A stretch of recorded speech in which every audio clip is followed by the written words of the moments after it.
Vamos ao texto que será exposto. Texto de Hebreus.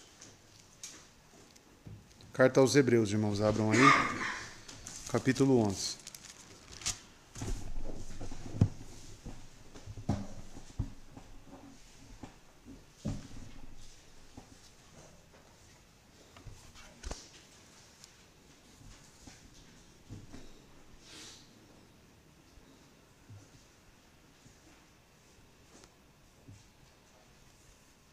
Hoje pregarei aos irmãos dos versos 20 a 22, que é sobre os descendentes de Abraão.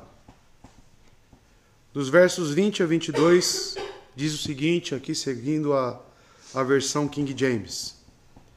Pela fé, Isaque abençoou Jacó e Esaú, concernente às coisas futuras.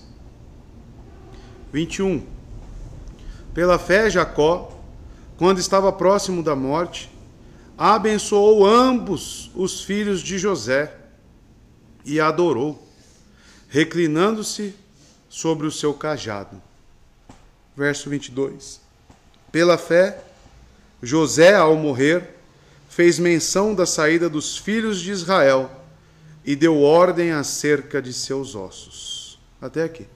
Vamos orar mais uma vez, pedindo a compreensão devida do texto e para que essas palavras realmente venham nos fortalecer, nos exortar e nos ensinar. Oremos. Deus eterno, nosso Pai, Pai Santo, Pai poderoso, a Ti, Deus, buscamos neste lugar, a Ti, Deus, necessitamos de graça e estamos perante a Sua palavra, Deus. Estamos, Senhor Deus, buscando a Ti, pelas Sagradas Escrituras neste momento. Ó Pai, que o Senhor venha nos trazer o esclarecimento na exposição desse texto, que o Senhor venha a nos corrigir, a nos santificar, pois Sua palavra é apta para isso, Deus, para remover o mundanismo de nós, conceitos errados e pecaminosos. Que o Senhor venha purificar a Sua igreja, Deus. Que o Senhor venha gerar e nos colocar cada vez mais para as boas obras que glorificam o Teu santo nome. Deus, esse texto, Pai de amor, eu lhe peço que ele encontre lugar em nossos corações. Que o Santo Espírito nos conduza aqui neste momento. Me conduza também, Pai, pois sou um homem pecador e miserável, um transgressor, Deus, que necessito da Tua graça, necessito da Tua misericórdia. Que o Senhor me dê sobriedade. Que o Senhor me dê, Pai de amor, uma capacitação vinda do alto para poder expor esse texto mais uma vez. Que o Senhor nos ajude. Gere fé naqueles que ainda não têm, os impenitentes. Que o Senhor venha os salvar. Eu te agradeço, Pai, por este momento. Que o Senhor nos ajude, que o Senhor abençoe a sua igreja, fortalecendo ela com a Tua palavra também. Em nome de Jesus Cristo que oramos. Amém, Senhor. Amados, estamos aqui para falar da fé de Isaque, Jacó e José. Inicialmente eu tinha dito aos irmãos que pregaria herói da fé por herói da fé, e agora eu já passo a listar 3 de uma vez. Isso vem justamente pela necessidade que o texto imprime. O texto imprime a necessidade porque o texto fala dos 3 em conjunto, pois ele sai de Abraão para falar daqueles que receberam o mesmo pacto. Então, amados, por esta razão, eu falo hoje aos irmãos sobre Isaque, Jacó e José, homens também que foram movidos pela fé. Lembrando então, amados, qual que é a intenção aqui do autor nesta carta, ele pretende apresentar Cristo como substancial e representante do pacto da graça. E ele fará isso, amados, esclarecendo as tipologias do Antigo Testamento, os sacrifícios, os sacerdotes, as figuras emblemáticas do Antigo Testamento, como Moisés, Arão, e ele fará isso de uma maneira a compará-los com Cristo. E ao fazer uma comparação, logo esses homens e essas sombras, elas perdem o seu valor, ficando unicamente, sobressaindo sobre elas, a pessoa de Cristo, o Deus homem, que morreu, e o seu sangue é o nosso pacto, é aquilo que nos liberta, o seu sacrifício. Então, amados, ele pretende fazer isso falando sobre pactos. Ele pretende falar sobre esta nova aliança na representação de Cristo, falando sobre pactos do Antigo Testamento também. Por quê? Ele está falando, a carta é aos hebreus. A carta é um povo judeu, um povo acostumado com a antiga aliança. E eu diria que como judeu, se eu estivesse lá, não seria fácil também. Apenas pela fé. Pois eles estavam justamente no momento de transição. No momento muito recente, quando Cristo veio a este mundo e morreu. Então, digamos que o judaísmo era muito forte ainda naquela época. E vem Cristo dizendo que aquelas coisas eram apenas supérfluas, eram apenas superficiais, eram apenas sombras, eram apenas tipologias. Nelas mesmo não existia justificação. Um animal nunca poderia justificar um homem. Mas, porém, apontava para algo que sim, que justificaria. Então, amados, desta forma, ele exorta os seus fiéis. Desta forma, ele exorta os judeus a permanecerem no cristianismo, a terem um entendimento mais aprofundado sobre o que realmente é o cristianismo. Pois muitos ali estavam voltando às suas antigas práticas. E outros ainda tentando mesclar judaísmo com cristianismo, que vem aí o nome dos judaizantes. Tá? Uma seita religiosa. Então, amados, como ele fará isso hoje, nesta sessão? Lembrando que estamos saindo de uma sessão que fala sobre Abraão, que falou sobre Sara, sua esposa, no verso 11. E que anteriormente, amados, falou que todos estes não viram a promessa sendo cumprida. Hoje ele continua falando sobre essa descendência de Abraão. Então, de certa forma, estamos vendo aqui uma breve genealogia. Mas uma genealogia breve com um cunho para falar daqueles que tiveram a fé recebida. Então falaremos aqui sobre o filho de Abraão, o seu neto e o seu bisneto. Pois eles atravessaram as gerações, os séculos, pela fé. Em sua velhice, com a morte se aproximando, esses patriarcas passaram adiante bênçãos, instruções de uma terra prometida e de uma prole abençoada. De uma descendência natural, sim, porém algo superior a isso, uma descendência espiritual. E vemos nessas passagens também, amados, essas bênçãos patriarcais, pois são importantes. E é importante nós aqui destacarmos isto. O que contém nessas bênçãos? O que significa um pai abençoar um filho à luz desses homens? E o que eles fizeram?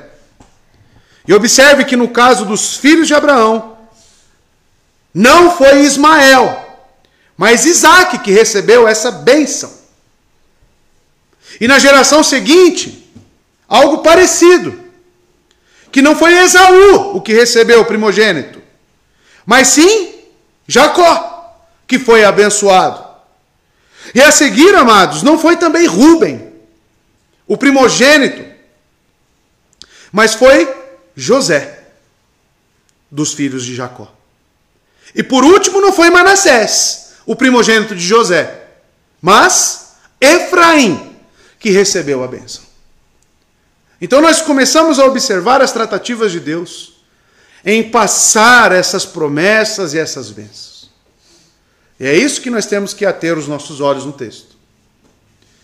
E diante disso, amados, não tem como eu destacar para os irmãos o amor eletivo de Deus. Como que Deus escolhe, como que Deus ama. A bênção em ter uma descendência que possuía fé não estava na genealogia em si. Não era por ser filho de Abraão.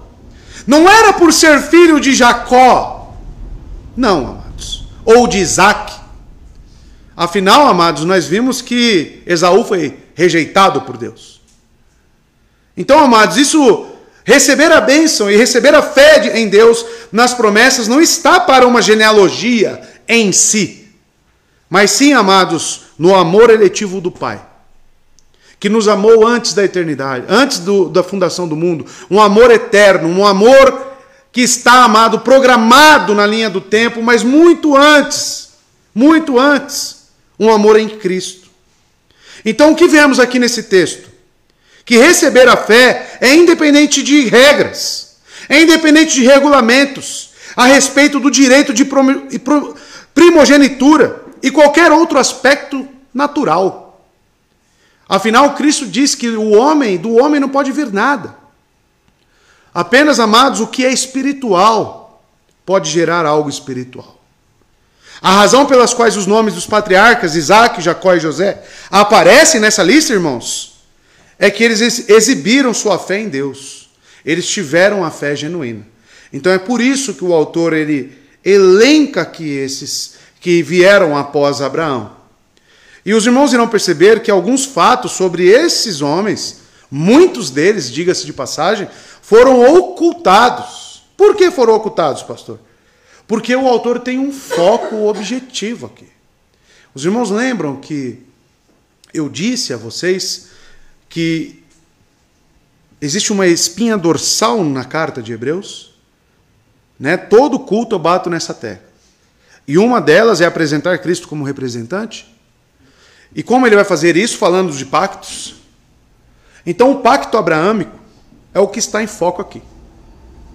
Ele falará sobre o pacto que Deus fez com Abraão e que renovou com seus descendentes.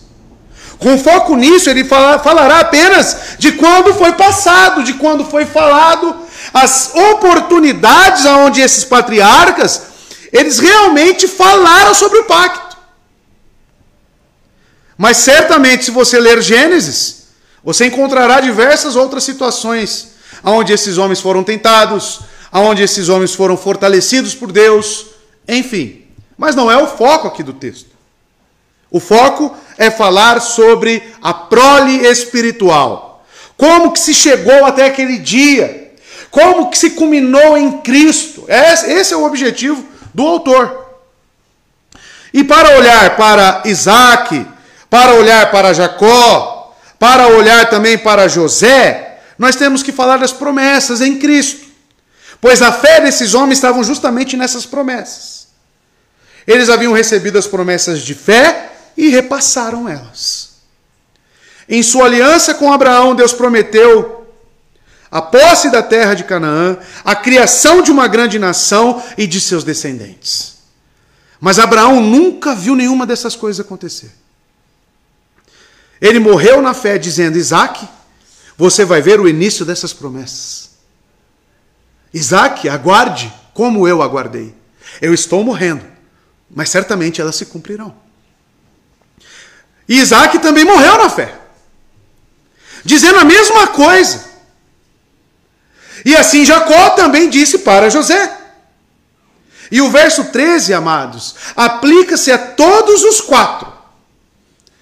Veja o que diz o verso 13. Todos estes homens, todos estes morreram na fé, sem terem recebido as promessas, mas vendo-as de longe, foram persuadidos a respeito delas e abraçaram-nas e confessaram que eram estrangeiros e peregrinos na terra.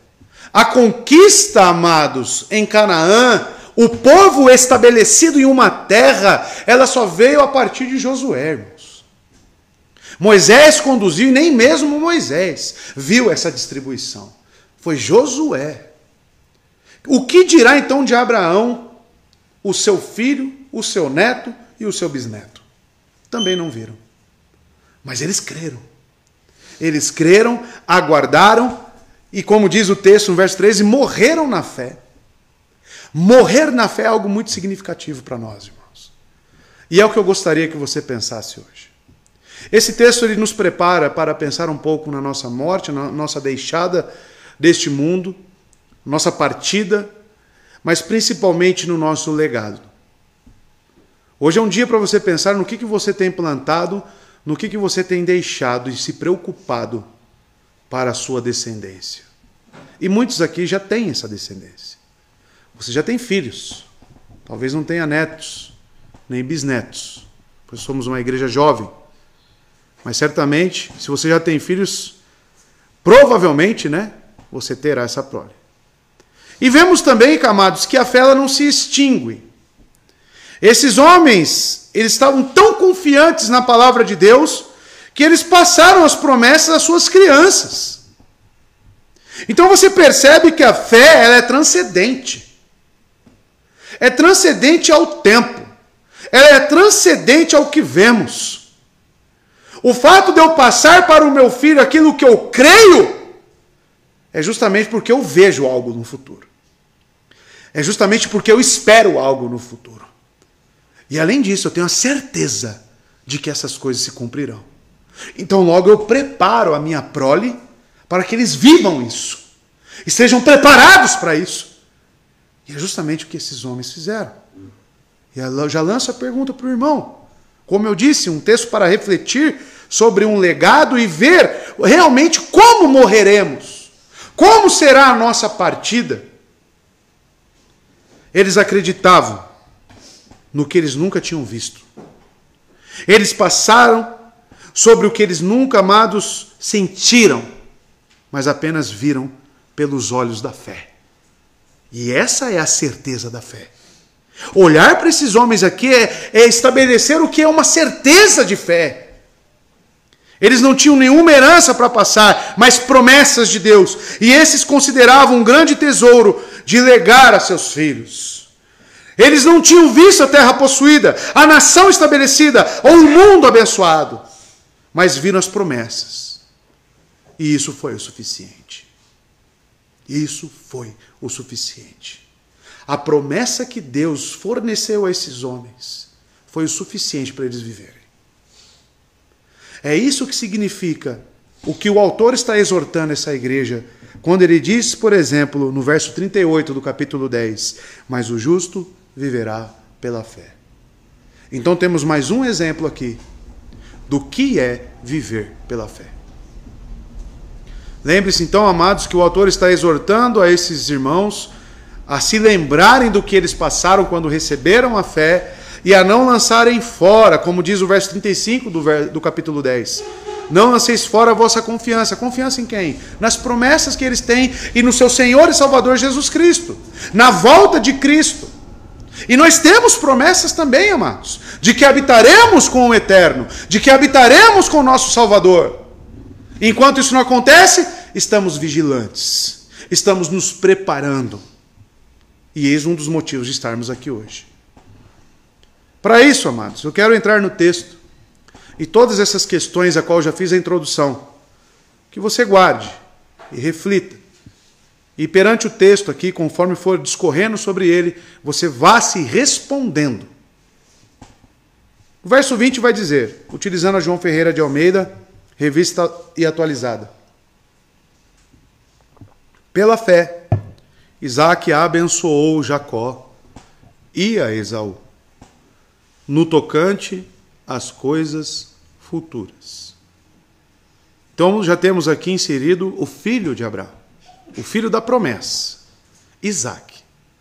E diz que pela fé o autor abençoou, Isaac abençoou Jacó e a Esaú. Isaac sabia que ele era o recipiente do favor de Deus. Afinal, ele participou até mesmo do sacrifício onde ele era o sacrifício. Eu paro e penso que eu mostrei semana passada, né, aos irmãos, aquilo também para Isaac, você acha que não foi uma escola? Ver ali Deus providenciando o animal para ser abatido no lugar dele, ele estava presente. Ele viu seu pai com a faca na mão. Ele viu Abraão pronto a obedecer a Deus, mesmo que ele fosse ao sacrifício. E você, amados, pense que para Isaac aquilo foi algo que ficou gravado no seu coração. Mas não gravado com mágoas do seu pai, porque certamente esse homem depois herdou a fé que seu pai teve. E ele viu e estava pronto certamente para fazer o que seu pai faria. Isaac sabia, então, que ele receberia esse favor de Deus. E Deus apareceu a ele e repetiu a promessa que havia feito para Abraão. E vemos isso em Gênesis 26. Passarei os textos para os irmãos. E quando Isaac enviou Jacó, o seu filho e neto de Abraão, para Padã Arã, ele abençoou o seu filho com uma bênção semelhante. Isso já em Gênesis 28. Isaac basicamente repetiu as palavras da antiga promessa, dada primeiramente em Abraão. E por essa razão o autor de Hebreus cita Isaac entre os heróis da fé.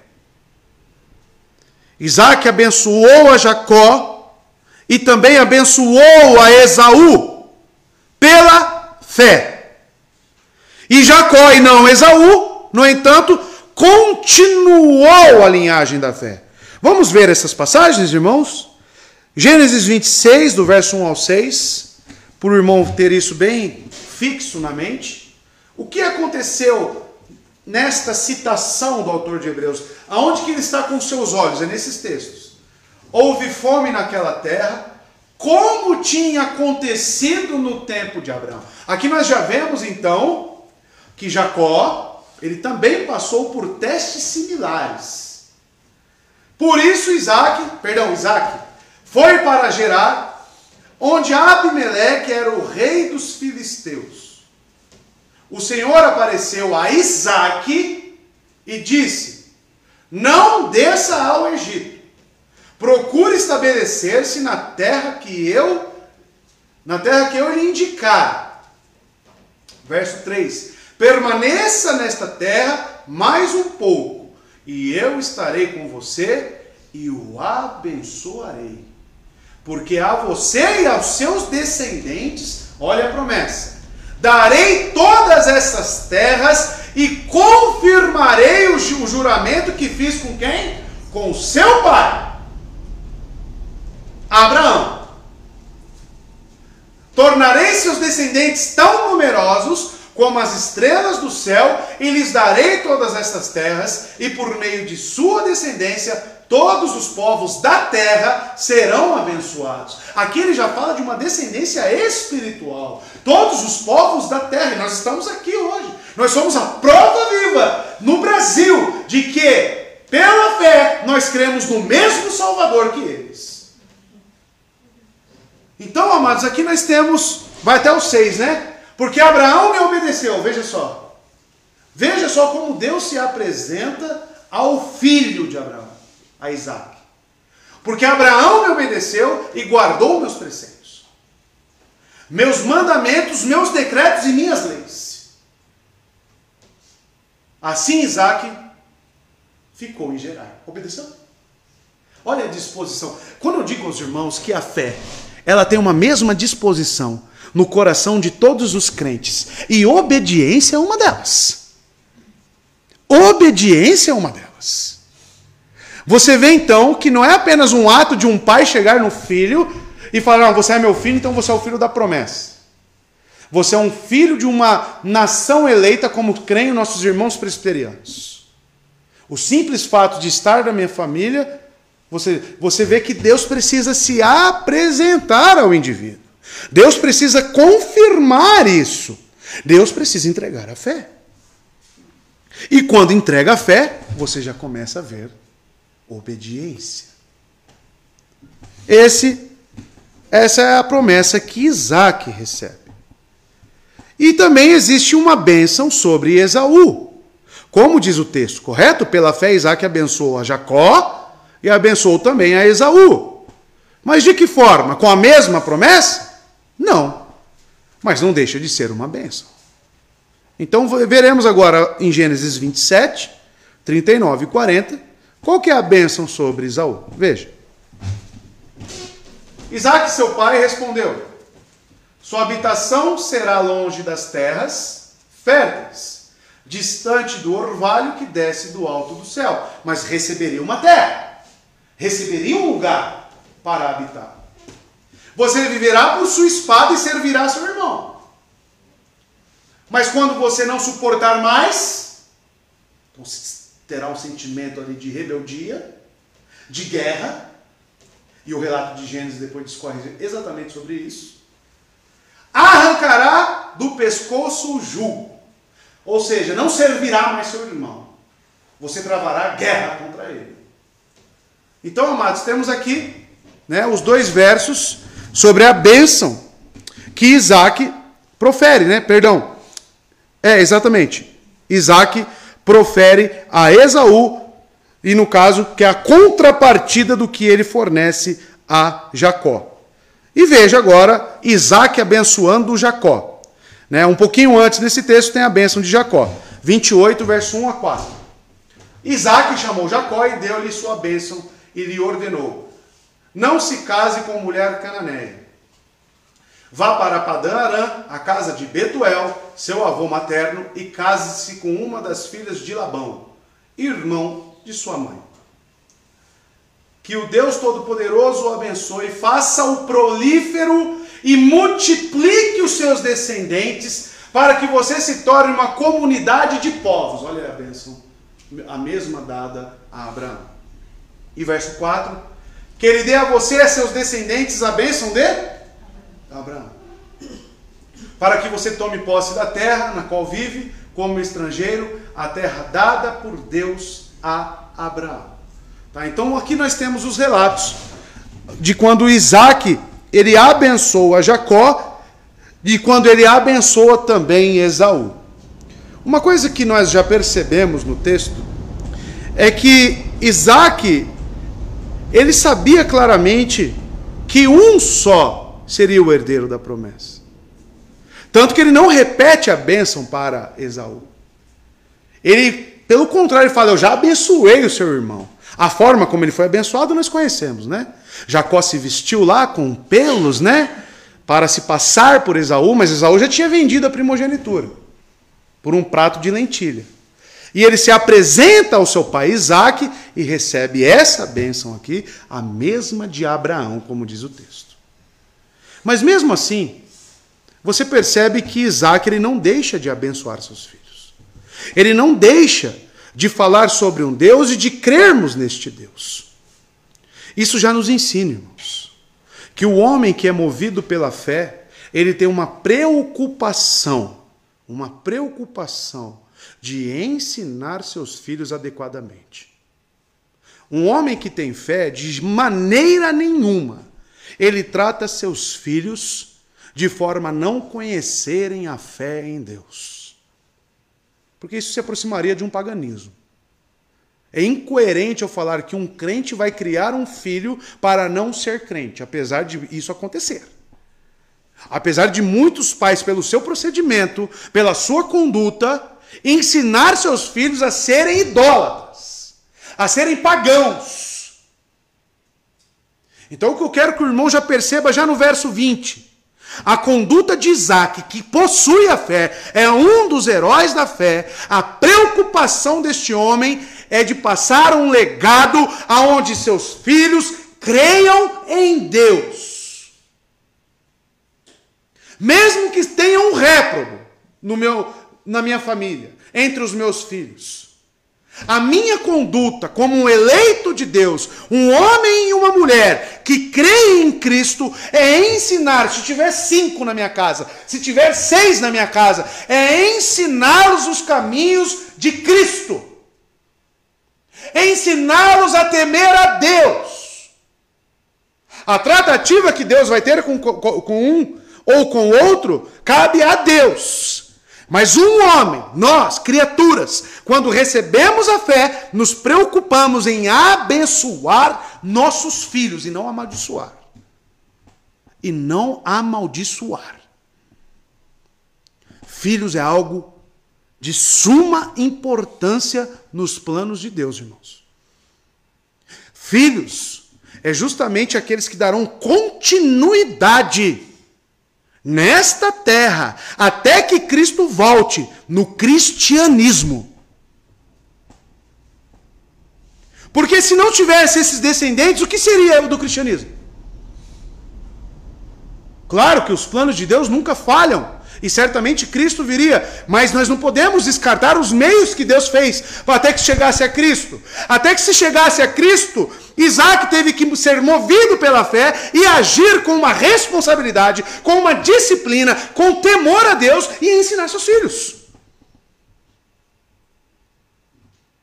Por isso que a igreja tem que se preocupar em quem realmente está apto para se casar e ter filhos.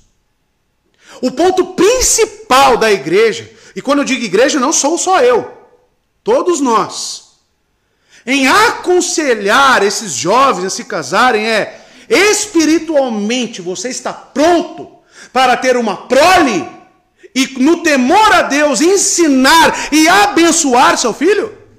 Você está pronto? Não é algo, amados, para ser tratado levianamente.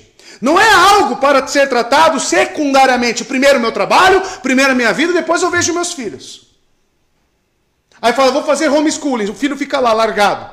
Não tem disciplina. Acorda 1h da tarde, meio-dia. Vai ensinar o quê? E perceba como que se inicia o verso 20. Pela fé. Pela fé, Isaac abençoou. Existe muita coisa contida nesse abençoou, irmãos. Abençoar está para receber, está para ser agraciado. Isaac, pela fé, ele mostrou o caminho da graça. Você tem feito isso com o seu filho? Você tem pensado nisto? Quem quer constituir família ainda, porque temos jovens solteiros aqui, você já parou e pensou nisto? Você está pronto? Porque se tratando de duas pessoas saudáveis, ao se unir, vai vir filhos, irmãos. Vai vir filhos.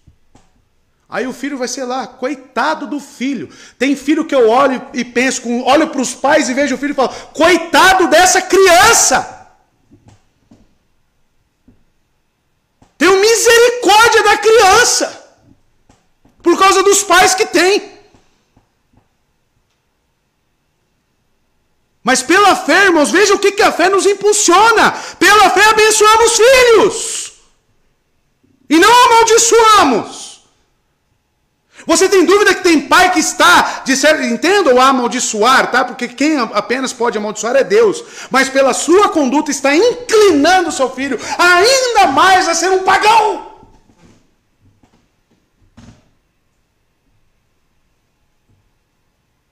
Casamento é coisa séria.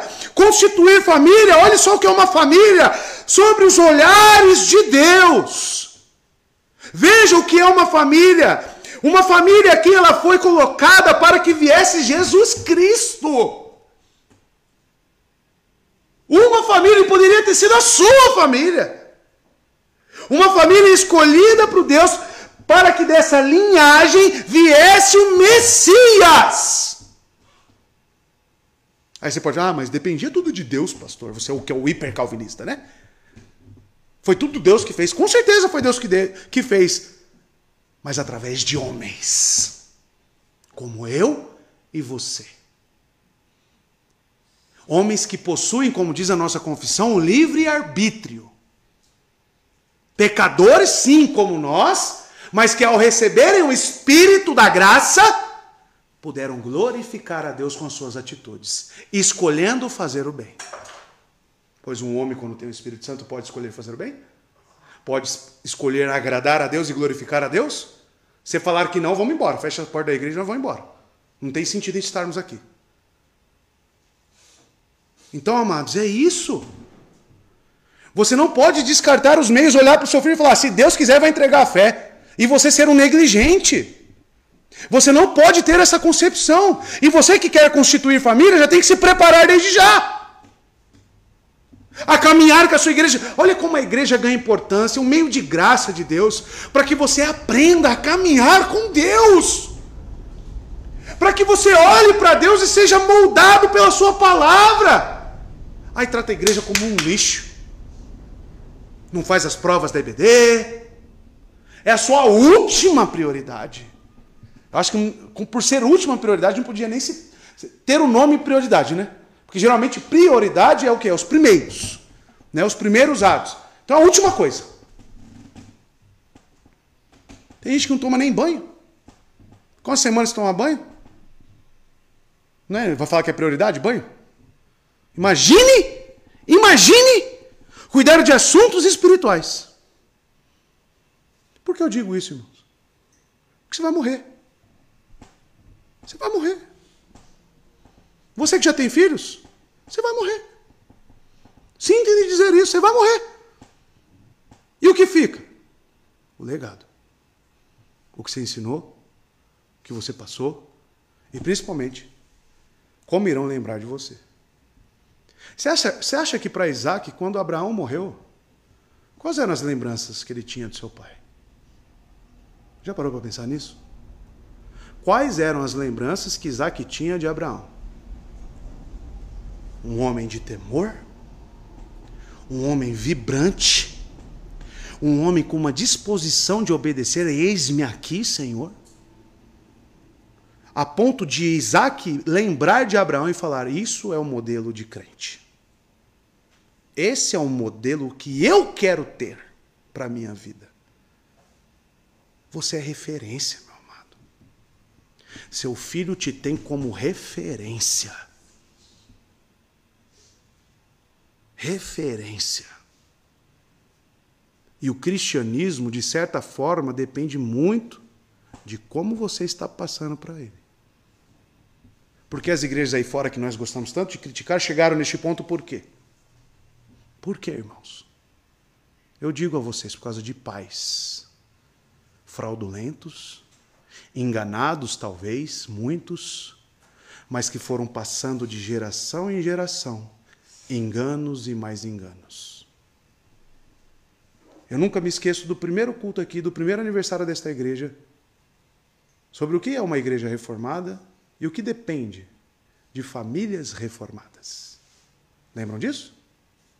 Não sei se foi o primeiro ou o segundo, não lembro agora. Se foi o Josué ou se foi o Gessé que pregou. Mas se você quer realmente ter uma igreja saudável, você precisa ter uma família saudável. Olhe para o texto. Pela fé, Isaac abençoou Jacó e Esaú. Tem um réprobo aqui no meio. Tem um que não recebeu a fé aqui no meio. Mas pela fé, Isaac abençoou os dois. Ensinou os dois. Trabalhou pelos dois. Alimentou os dois.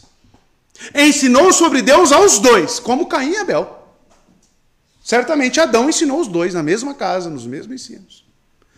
Afinal, nós temos a prova bíblica de que os dois iam adorar a Deus. Quem ensinou eles? O pai. O pai.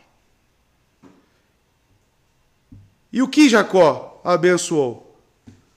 No tocante às coisas futuras. No tocante às coisas futuras. O que isso também nos mostra? O que se trata? Meu pai me abençoou. Quando que você vê ou observa as pessoas utilizando algo como bênção? Nossa, meu pai me abençoou.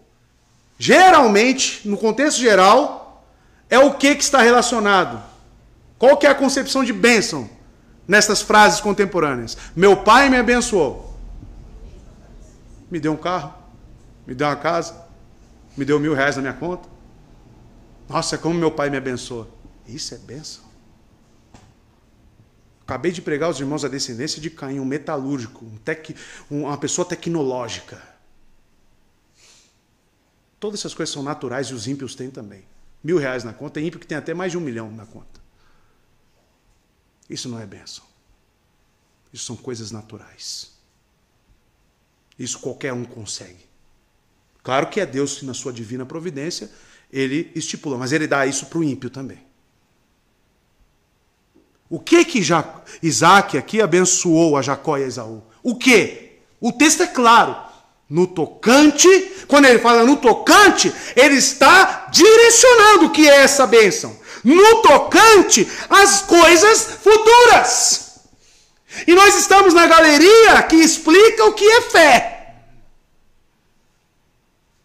E aqui, você que se diz crente como eu, tem um norte do qual é a bênção que eu tenho que passar para o meu filho. Tocante a quê? O que é esta bênção? Está aqui definida. As coisas futuras. E o que esses homens aguardavam?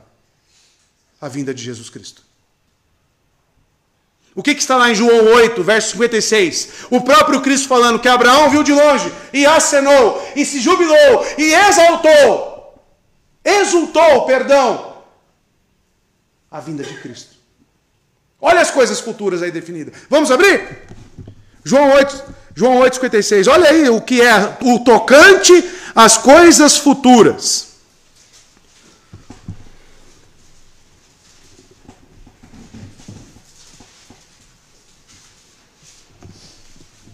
Eu ainda não parei, mas eu vou tentar quantificar quantos anos se passaram de Abraão até Cristo. E eu vou anotar do lado desse verso aqui. Se você tiver aí tempo, você pode fazer isso também. Quantos 1000 anos se passaram para a gente definir o que são essas coisas futuras? Olha o que diz aí o verso 56 do capítulo 8 do Evangelho de João. O próprio Cristo falando. Vosso pai Abraão. Abraão está em tela aqui no que estamos falando? Está envolvido?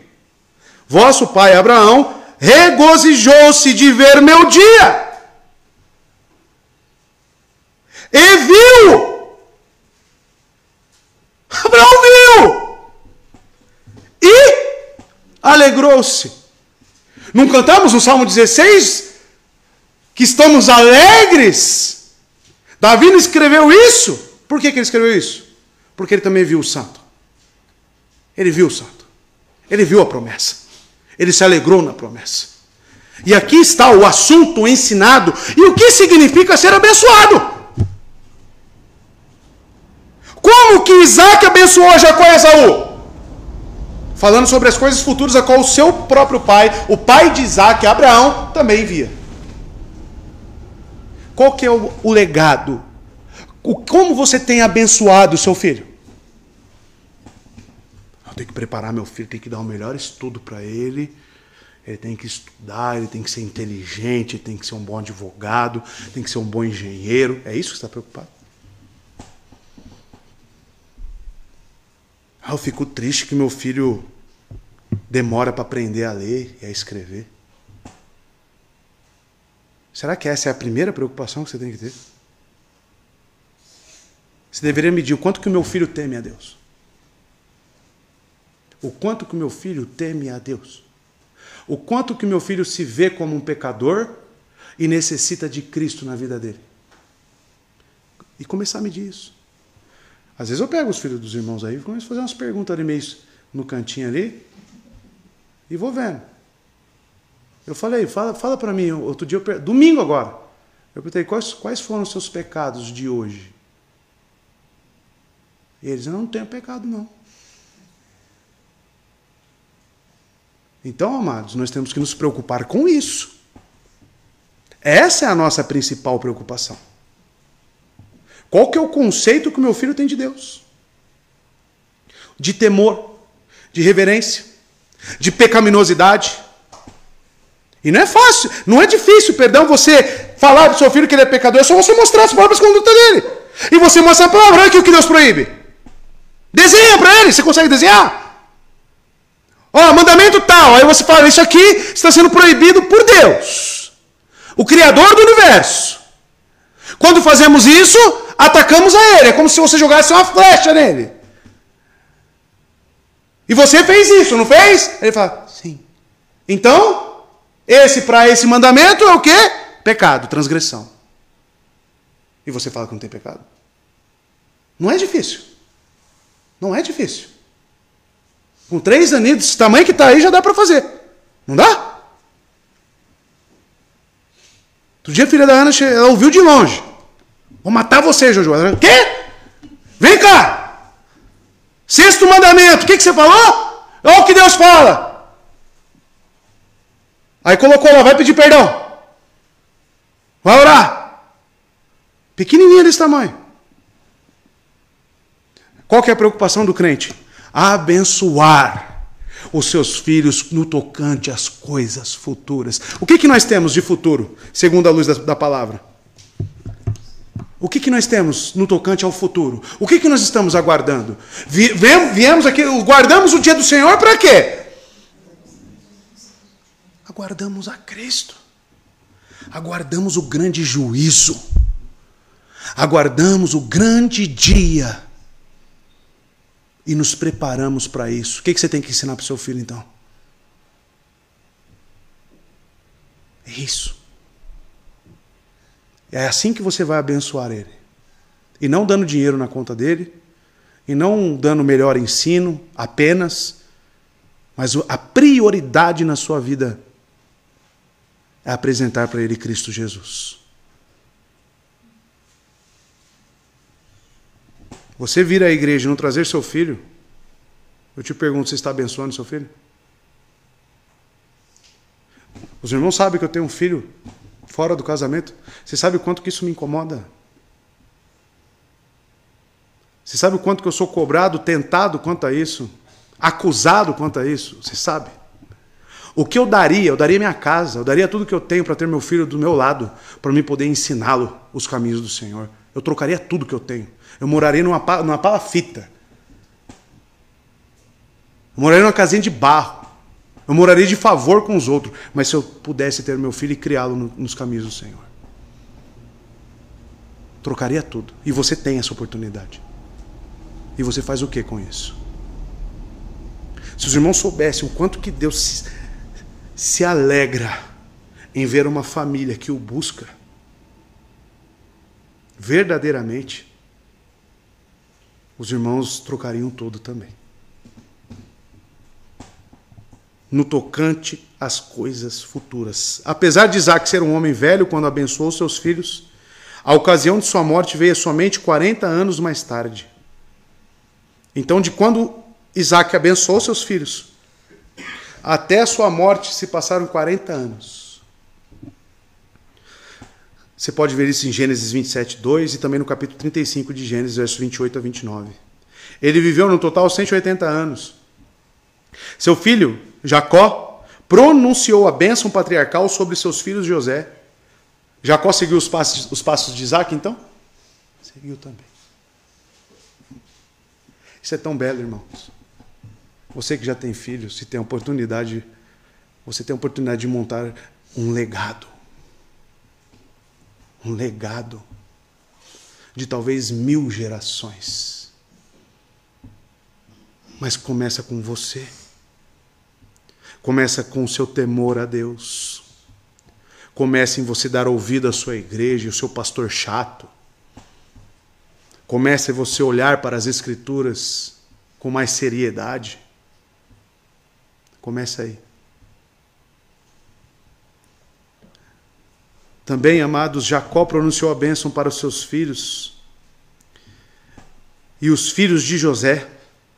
Quando estava doente, esperando o fim da sua vida, você vê isso também em Gênesis 48, verso 1 e 21. Esses homens viveram todos os dias de suas vidas e quando se aproximaram da morte, se preocupavam em passar tais promessas e não heranças materiais. Isso nos ensina onde realmente deve estar as nossas prioridades. Quais seriam suas últimas palavras? Você na camada, no leito, o médico falou, você tem 15 dias de vida. Quais seriam suas últimas palavras para o seu esposo ou para a sua esposa e para os seus filhos? A senha da conta é tal, tá? Anota a conta aí, faz aí um testamento, deixa tanto para um, tanto para outro. Talvez seria essa as últimas palavras. O carro, hein? Põe o carro, o nome. Guarda o carro em tal lugar. Seria essas as últimas palavras? A introdução eu falei que esse texto é um texto para pensar na morte. Porque o texto toca em últimos momentos da vida desses homens que viveram pela fé. Davi teve um momento muito semelhante que esses homens.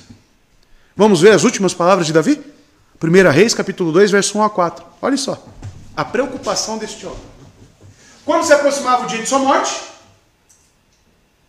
aí qual é o desafio aqui? Você vê se você teria a mesma disposição. Sinceramente. Davi deu instruções ao seu filho Salomão. Estou para seguir o caminho de toda a terra, que todos nós aqui seguiremos. Por isso, seja forte e seja homem. Seja forte e seja homem. Talvez as palavras que você vai ter que dar para o Jojo nos seus últimos dias, certamente é diferente do que você dará para Adás. O comum é que os dois temam a Deus. Obedeça ao que o Senhor O seu Deus exige. Olha a preocupação deste homem nos últimos dias. Nos últimos dias. Obedeça ao Senhor. O seu Deus, no que Ele exige. Ande nos seus caminhos e obedeça aos seus decretos e aos seus mandamentos e às suas ordenanças e aos seus testemunhos, conforme se acham escritos na lei de Moisés. A preocupação de Davi era para que Salomão tivesse isso no coração. Você se preocupa com isso? Você ensina a Bíblia para o seu filho? Você se preocupa realmente? Você não faz nem a prova da igreja. Você quer falar para mim que você se preocupa com o seu filho no que tange a obedecer a Deus? Você acha que eu vou vir igual um jornalista foi hoje lá da Jovem Pan com o nariz de palhaço aqui para você? Olha a preocupação deste homem. As ordenanças, tudo que se encontra escrito, revelação de Deus. Tudo que tinha-se na mão ali naquele momento. Ele falou, olha Salomão, eu estou morrendo, mas aqui está o caminho da vida, aqui está a bênção que eu posso te passar. Olha o que é abençoar um filho. Olha o que é abençoar um ser humano. É isso aqui. Olha lá, assim você prosperará. Quando a Bíblia fala de prosperidade, não é dinheiro. É isso. Assim você prosperará em tudo o que fizer e por onde quer que for. Porque Deus não desampara um justo. De maneira nenhuma. E o Senhor manterá a promessa que me fez. Aqui nós já temos um outro pacto. O pacto davídico. Qual que é? 2 pontos. Se os seus descendentes cuidarem de sua conduta e se me seguirem fielmente de todo o coração e de toda a alma, você jamais ficará sem descendente no trono de Israel. Quem é esse descendente que está hoje sentado à destra de Deus Pai? Cristo Jesus. Mas para que chegasse em Cristo, ele teve que ter um Davi com uma preocupação dessa? Teve. A sua negligência, a sua falta de interesse, a sua apatia espiritual pode estar colocando a perder toda a sua prole.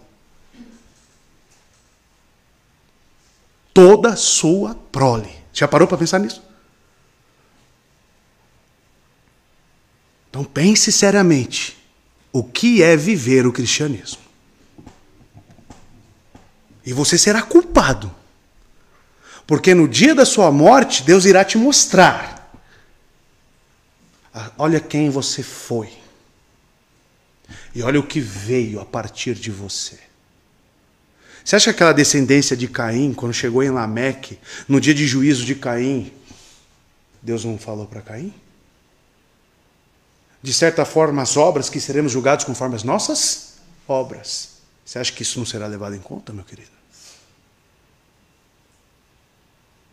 Então é por isso que às vezes eu impeço casamentos aqui nesta igreja. É por isso que às vezes eu falo, não é o momento. Porque eu tenho isso em mente. Famílias abençoadas. Famílias abençoadas. Uma das coisas que eu mais temo, irmãos, é de ir fazer um casamento, e um casamento entre um justo e um ímpio, de um joio e de um trigo, que as chances são altíssimas de acontecer, altíssimas, e o tempo é que vai dizer. Mas que eu temo de abençoar aquilo que Deus não abençoou. Temo muito isso. A fé, então, trabalha pelo tempo, amados. E também a obra da fé é conferir bênçãos para o futuro. Então, você que diz que tem fé em Cristo, uma das coisas que a fé gera em nós é conferir bênçãos para o futuro. Você faz isso? Você se preocupa com isso? uma das coisas que me motivou, amados, a abrir esta igreja, a estar e permanecer aqui com os irmãos, a única coisa que me motiva é o que? Sabe o que é? A fé que eu tenho em Cristo. Você esteja certo, se eu não tivesse a fé em Cristo, eu já teria fechado as portas dessa igreja e ido embora. Mas, por querer ver a obra de Deus na vida dos irmãos, essa prole, e talvez eu nem veja, mas apenas a fé me motiva a permanecer. É como então se vocês fossem meus filhos. João fala, né? Filhinhos. Filhinhos, já leram as cartas de João? Filhinhos. Eu não tenho filhos, mas eu tenho todos vocês, são todos meus filhos. Vocês. E o que eu me preocupo? Com a saúde espiritual de vocês e com o que virá a partir de vocês. Porque essa é a motivação que tinha Abraão. A mesma motivação que estava sobre Isaac. E a mesma motivação que estava sobre Jacó. E o que moveu isso em comum em todos esses homens? A fé no mesmo Salvador. Isso se replica. Às vezes as pessoas querem ter família apenas para ficar bonito na foto. Apenas para um dia no Natal ver a mesa cheia de pessoas. O que adianta ter a mesa cheia de pessoas de ímpios e se sentar na roda dos escarnecedores? O que adianta? E o que é pior, ainda trazer todos esses ímpios para dentro da igreja e falar que é crente. O que adianta? Você só está profanando num nível ainda exponencial a sua profanação ao nome de Deus. Já parou para pensar nisso? Eu quero que você pense isso hoje. Que o seu pecado ele pode ser multiplicado pelos seus filhos e pelos seus netos. O seu pecado, a sua conduta, ela pode ser copiada e se tornar um padrão para as próximas gerações. Deus não remove de nós a nossa responsabilidade, irmãos. Deus ele tem os seus eleitos, mas ele também utiliza a nossa conduta, que é maligna, pecaminosa, também para conduzir ímpios. Longe de mim querer ser uma pedra de tropeço. E Cristo é bem claro quanto a isso. Verso 21. Pela fé Jacó, agora Jacó, o neto de Abraão, quando estava para morrer, abençoou cada um dos filhos de José e adorou, inclinando sobre a extremidade do seu bordão. Mais uma pessoa aqui que pela fé foi movida. E também, semelhantemente, quando estava para morrer, teve algumas preocupações. Amados, a morte é a coisa mais filosófica deste planeta, é a morte. Porque a morte ela vai extrair de você os seus melhores sentimentos, ou talvez os piores. Quando se chegar o dia da sua morte, e você tiver tempo para reflexão e fala, como estamos vendo aqui, saberemos claramente o que está no seu coração, esteja certo disso. Você já viu pessoas que estavam prestes a morrer no hospital? Dá para perceber o que elas estavam no coração? Pergunta lá para a irmã que trabalha no hospital e vê gente morrendo direto. Quando você estiver naquela cama para morrer, doente, enfermo, o seu coração, o que está aí no seu coração, será revelado. Aí veremos se Cristo realmente está no seu coração.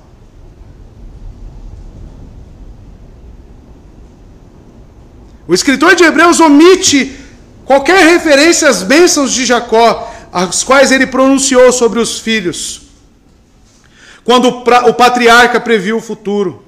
Vemos em Gênesis 49. Em vez disso, o autor seleciona um incidente que Jacó abençoou os filhos de José. Por que eu digo isso? Em Gênesis 49, você vê ali as tribos de Israel, que vieram de Jacó. Os filhos de Jacó receberam os nomes das tribos, correto? Apenas José, porque dos filhos de José veio duas tribos, Manassés e Efraim. Então o autor ele pinça o quê? Apenas esse incidente da bênção de Jacó sobre os netos. Mas não significa que ele não abençoou também José. Em Gênesis 49 você vê ele pronunciando a bênção sobre cada um. Tá? Depois você leia. Mas veja se Deus não está envolvido em cada uma daquelas bênçãos. É um desafio que você tem aí na sua leitura, no seu estudo. Em vez disso, então, ele seleciona o incidente de Jacó abençoando os filhos de José como uma demonstração de fé que Jacó tinha. Jacó foi além dos seus próprios filhos e pelos olhos da fé abençoou os netos. Você percebe aqui a construção do autor? Que ele poderia ter falado também que Jacó abençoou os seus filhos. Mas talvez seria redundante no que ele quer passar. Ele já falou de um pai que abençoou o filho, que no caso foi Isaac para Jacó e Esaú. Agora ele fala de alguém, olha o que a fé faz em nós. Faz a pessoa se preocupar, inclusive lá com os netos. E Jacó, quando estava para morrer, abençoou cada um dos filhos de José. E José era seu filho. E Manassés e Efraim eram seus netos. Seja sincero. Você já parou e falou, preciso abençoar meus netos? Seja sincero. Principalmente você que já tem filho. Seja sincero. Eu já estou trabalhando aqui, eu já estou ensinando meus filhos, pensando nos meus netos. Fala a verdade. Você não sabe nem com quem seus filhos irão casar ainda. Ou às vezes já tem neto, né? Alguns têm netos. E aí? Dona Rosa tem netos. Vou abençoar meus netos. Olha a preocupação de alguém que é movido pela fé. Abençoou cada um dos filhos de José. Em seu primeiro ato de abençoar, Jacó se dirigiu a José e repetiu as palavras da promessa que Deus havia dado a Abraão, Isaac e a Jacó. Deus disse a Jacó, eu te farei frutífero e aumentarei teu número e farei de ti uma comunidade de povos e darei esta terra, Canaã no caso, como uma possessão perpétua e teus descendentes depois de ti. Nós vemos isso em Gênesis 48. Olha a bênção sobre os filhos de José, a qual o autor de Hebreus pinça aqui para nós. Então disse Jacó a José, o Deus Todo-Poderoso apareceu-me em luz na terra de Canaã, e ali me abençoou, dizendo, eu o farei prolífero, e o multiplicarei, farei de você uma comunidade de povos, darei esta terra, no caso Canaã, por propriedade perpétua aos seus descendentes. Agora, pois, olha agora onde que entra os netos. Os seus filhos, vocês viram que estava falando para José, os seus filhos, que lhe nasceram no Egito, nasceram fora da terra prometida, antes da minha vinda para cá, serão reconhecidos como meus. Os seus netos, de certa forma, podem ser reconhecidos como seus filhos. Por isso que João e eu falei aqui, vocês são meus filhos. Olha lá. Reconhecido como meus, Efraim e Manassés serão meus, como são meus Rubens e Simeão. E no verso 6, os filhos que lhe nasceram depois deles serão seus. Serão convocados sob o nome dos seus irmãos para receberem a sua herança.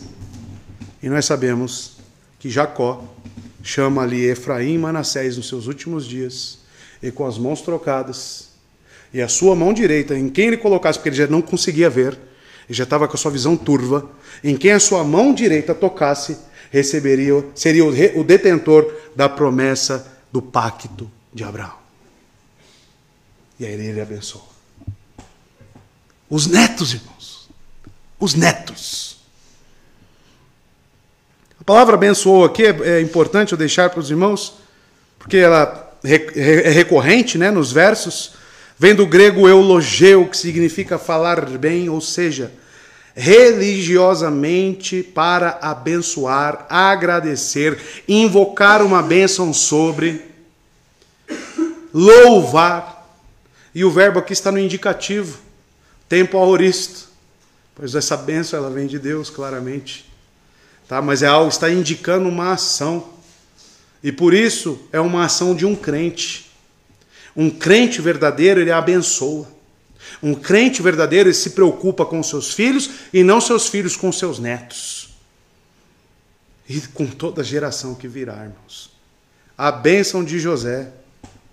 E quando José com seus 2 filhos foi a Jacó, ele recebeu a bênção da primogenitura. Ele recebeu uma porção dobrada, não das manadas de Jacó, nem da terra prometida de Canaã. Afinal, José já era governante no Egito, não precisaria das coisas de seu pai, mas ele recebe a bênção de uma prole, a prole espiritual. Que honra! E não foi José que recebeu apenas a bênção, mas seus 2 filhos, irmãos, Manassés e Efraim. Eles se tornaram 2 tribos em Israel, porque Jacó aceitou Manassés e Efraim como seus próprios filhos, e vimos no texto. José recebeu uma bênção dupla, na medida em que seus 2 filhos, Efraim e Manassés, muitas vezes referido como meias tribos, descendente dele. José ele foi abençoado através dos seus filhos. E uma bênção dupla. E José viveu no meio de um povo ímpio, de um povo idólatra, de um povo pagão. E vocês que já leram Gênesis, sabem qual foi a conduta de José.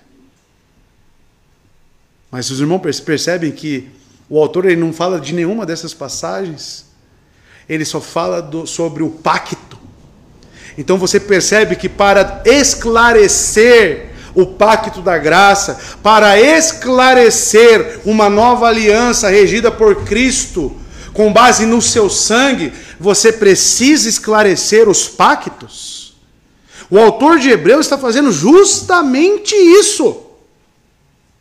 Ele poderia citar quantas coisas? Responda para mim. Quantas coisas ele poderia responder que pela fé José fez?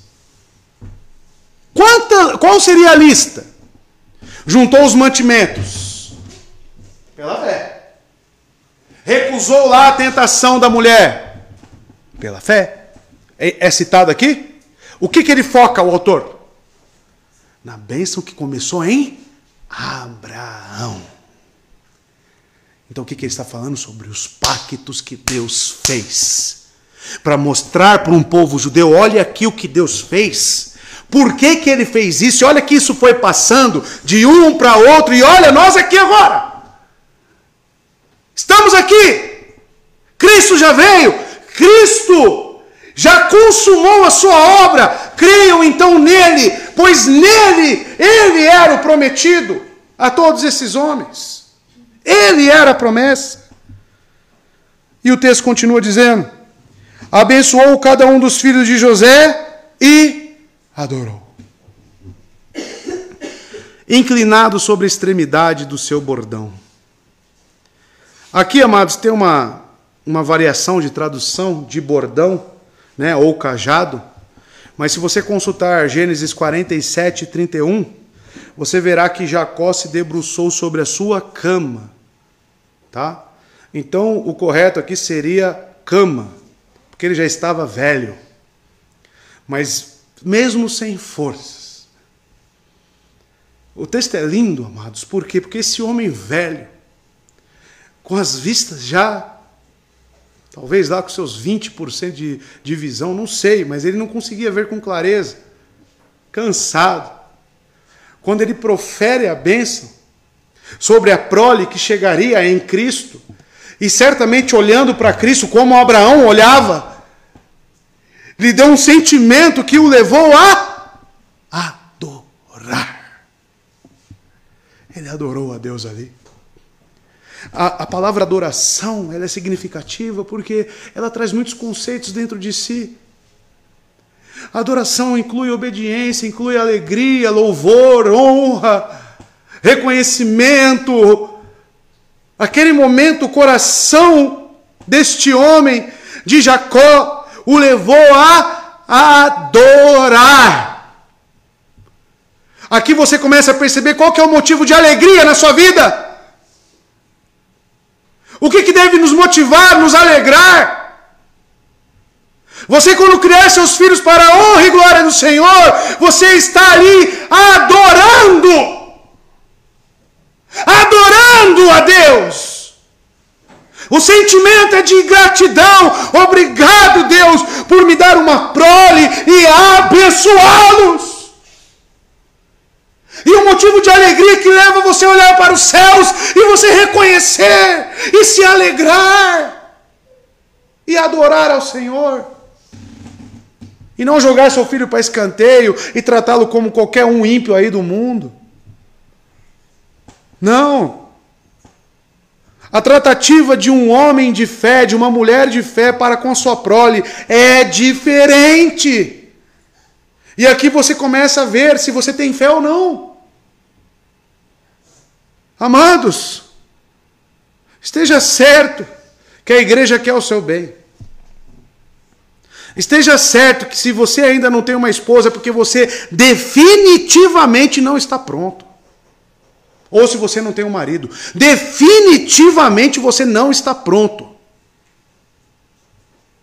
Esteja certo disso. O dia que realmente você puder aos olhos e ouvindo essa mensagem hoje, o peso ainda aumenta sobre a sua vida. Sobre os seus critérios, sobre as suas balizas aí para poder encontrar um pretendente. Olhe para o texto. Qual que é a preocupação que eu tenho que ter pela fé? Porque tudo se inicia aqui pela fé. Como que o meu coração deve estar? Você nessa preguiça miserável vai se casar, você vai se destruir e vai destruir os outros. Conversando com meu irmão Fábio, conversando já com o Gessé, até mesmo com o Felipe, falei, se fosse para voltar, você se casaria? Não! Me prepararia mais. Isso não é uma forma de querer ir contra os decretos de Deus. Sabemos que Deus faz tudo justo, tudo reto, tudo muito bom. Mas certamente quantas coisas foram através de brigas, de imaturidade, que poderiam ser evitadas à luz da palavra. Quantas coisas, quantos casamentos nós temos aqui. Quantos você se casaria hoje com o conhecimento bíblico que você tem? Vocês estão entendendo? E a igreja quer preservar cada um dos membros aqui. Nada é feito por egoísmo, por vaidade, irmãos, mas por seu bem. Porque olha o texto. O homem já velho, o homem já esperando, quando ele abençoa os filhos de José, ele adora a Deus. Esse adorar aqui não é um adorar superficial, que talvez como você tenha a concepção de só vir para a igreja aqui, falar meia dúzia de palavras e ir embora. Esse adorar aqui é um adorar de dever cumprido, é um adorar de que Deus foi gracioso, de que Deus realmente colocou graça sobre a família dele. Eu penso comigo, e quando eu estava montando, eu pensei, amados, qual que deve ser a alegria de um homem já velho e olhar para a mesa de Natal, como eu citei, e poder falar que aquelas pessoas temem a Deus. Eu não sei se eu terei essa alegria. Mas eu acho que seria uma alegria inefável. Não com mérito nenhum meu, mas de saber que a minha prole recebeu a graça de Deus. De que você está sentado ali com salvos, na sua própria família. E de que mesmo você vindo a óbito, morrendo, você olha para aquela família e fala, eu espero cada um de vocês lá. Que alegria deve ser essa? Algo majestoso, algo glorioso. Mas Deus não entrega pérolas a porcos. Entenda isso. Ele permite alguns casamentos com iniquidades fora do pacto, apenas para gerar ímpios, ou para sacar uns desses para a glória dele. Como fez comigo na minha família. Se você me perguntar quantos crentes tem na minha família, não conheço nenhum. Nenhum. Mas quantos ímpios foram formados pela conduta do meu bisavô, do meu avô? Quantos ímpios vieram a este mundo e Deus usou a vida ímpia dos meus antepassados para concluir os seus planos? Isso deveria nos fazer pensar. O apóstolo teve como propósito atribuir a fé, e que isso fique muito bem claro. O apóstolo teve como propósito atribuir à fé tudo o que era digno de lembrar. Todos os versos, vocês percebem, pela fé, pela fé, pela fé. E no verso 22, pela fé José, o bisneto, estando próximo do seu fim, fez menção da saída dos filhos de Israel e deu ordem acerca dos seus ossos. Veja que interessante. O que é citado de José? E mais uma vez, estando próximo do seu fim, próximo da morte. De todas as provações e experiências de José, pelas quais sua fé foi testada, o escritor de Hebreus escolhe apenas esta. Ele estava interessado na promessa de Deus de que seus descendentes e os de Abraão herdariam a terra de Canaã. O pacto abraâmico. Se existe uma coisa que o autor de Hebreus tem em mente nesta carta, é a teologia dos pactos. Esteja certo disso. Teologia bíblica pactual está aqui, ó, na carta aos Hebreus. E a proposta foi trazer para os irmãos um esclarecimento da teologia bíblica pactual. Então, amados, Abraão recebeu essa promessa, foi passado, e a preocupação desses homens, eles viveram pela fé nas promessas de Deus, no que foi revelado a eles. Portanto, as palavras que José disse a seus irmãos no fim da sua vida são importantes. Ele disse: estou perto de morrer, mas Deus certamente virá ajudar-vos e vos levará para fora desta terra, para a terra que ele prometeu sob juramento a Abraão. Ele cita de novo a Abraão, Isaque e a Jacó. Gênesis 50, 24. Você já pensou? Amados, eu penso no meu bisavô. Eu sei algumas histórias, mas tudo história má. Eu não tenho nenhuma história do meu bisavô falando: seu homem, aquele homem era um homem temente a Deus. Eu não sei você. Mas veja que José, ele faz uma citação em Gênesis 50, pode pôr aqui, eu vou ler para os irmãos. Ele faz uma citação falando do seu bisavô. A vida de Abraão foi tão importante no que tange a fé de todos eles, pelo exemplo, pelo testemunho, que é citado. Quantas vezes você citou: nossa, meu bisavô, tananã? Alguma vez? Olha o que acontece aqui. Gênesis 50, verso 24 a 26. Antes de morrer, José disse aos seus irmãos: estou à beira da morte, mas Deus certamente virá em auxílio de vocês e os tirará desta terra, levando-os para a terra que prometeu com juramento a Abraão, a Isaque e a Jacó. José está profetizando aqui, conforme revelado a ele por Deus, sobre o êxodo, a libertação do Egito. Tá? E José fez que os filhos de Israel lhe prestassem um juramento. Aí, ó, confissão de fé, hein? Dizendo-lhes: quando Deus intervir em favor de vocês, levem os meus ossos daqui. Por que ele se preocupa em levar os ossos dele? Vai até o 26, né? Mais um. Morreu José com a idade de 110 anos. E depois de embalsamado, foi colocado num sarcófago no Egito. E nós sabemos, amados, que posteriormente levaram os ossos de José. Mas por que ele fala: leve meus ossos daqui? Por que ele fala? O que motivava ele? A promessa que Deus fez. Que mesmo que morto, ele queria que levasse seus ossos, seus restos, para o local onde Deus prometeu. Deus. Aí assim você percebe aonde que estava apegado a atenção de José. Aonde está a sua? Se a sua mente, seu coração não amar isso, porque eles receberam promessas reveladas direto de Deus, nós temos a palavra formatada para nós. Se você não der valor a isso, Seja sincero consigo mesmo. Se você não ama isso, se isso não está no seu coração, você acha que seus filhos, seus netos e bisnetos guardarão isso? No que depender de você. Não descarte os meios. A fé vem pelo ouvir a palavra. Ouvir vem da boca de quem? Como ouvirão? O que Paulo disse? Não há quem? Deus descarta os meios, então, para concluir seus planos? Se você não amar isso, o que será dos seus filhos, dos seus netos e bisnetos? Essa pergunta você já se responde. Você está pronto para casar e constituir família? Se responda. E você que já está numa família, precisa mudar.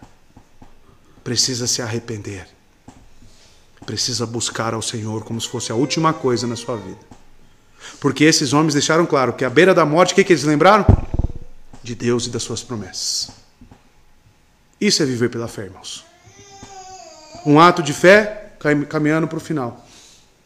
Então José previu o êxodo dos descendentes de Jacó do Egito. E pela fé ele disse a seus descendentes para carregarem seus ossos para Canaã. Como lemos.